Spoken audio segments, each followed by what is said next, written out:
How dare you? Doria evacuates with all the money she stole from King Charles, leaving Meg stunned in rage.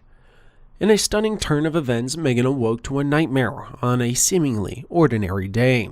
The shocking news that her own mother, Doria, had fled with a substantial sum of money stolen from none other than King Charles himself has left the world in disbelief. The details of this unfolding scandal involving a fraudulent elderly care company have gripped the public's attention. Meghan, a already high-profile figure due to her marriage to Prince Harry, was thrust into an unexpected whirlwind of chaos.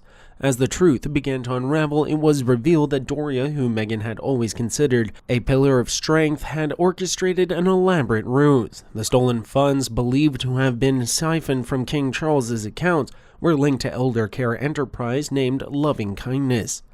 Doria has recently joined a chief executive officer as well as company secretary and chief financial officer of the Loving Kindness care home firm in Beverly Hills. The senior care management company has created to support and give peace of mind to the elderly and those who have chronic illnesses and disabilities. On the website, Loving Kindness says it provides a holistic approach to care. According to The Express, Doria has long had the ambition of starting her own private practice, focusing on working with elderly patients.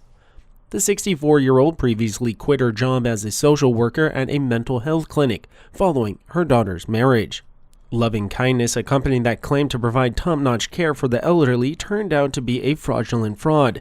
Investigations have unearthed a web of deceit indicating that the establishment's primary purpose was to facilitate the embezzlement of funds. It's a startling reminder of the individuals can exploit trust and manipulate noble intentions for personal gain. The site is really just the data mining operation masquerading as a business. Doria is very shady, but she's the user, not the user in a relationship with Meghan. She's there to give some credibility to Meghan, and the deal is she gets a kickback.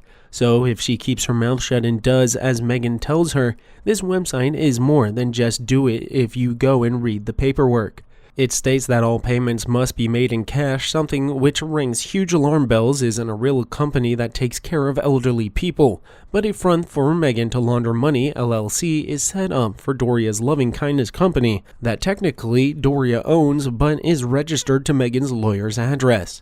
A very easy way to theoretically show some money from Harry so that he isn't able to get his 50% of it in the divorce. Meghan's likely using it as a parachute savings account for the inevitable separation. The IRS and the police seem to be touching Doria's company after many reports of Meghan and her mom's behavior. Rumor has it that Doria doesn't want to take all the responsibility. Meghan has to share that. Moreover, it was Bauer who wrote in his book that Markle was paying money to a mother from the money that she stole from King Charles. So they were using Charles as a bank and expected her to be paid for life from Charles. Meghan made the absolute most of it, spending as much as possible on clothing, her wedding, etc. Both of them are grifters of the worst kind. Thomas needs to come clean about his scabby daughter and his errant ex-wife. Where was she all those years ago? And why was she, Scabby, allowed to tell so many lies? Why did he not correct the public? She's obviously so ashamed of her family, but Duff seems to get a free pass. How pathetic Meghan is to have been stolen by Doria and do absolutely nothing about it. That's retribution for what she did. If I'm not mistaken, this isn't the only thing that Meghan stole from the royal family.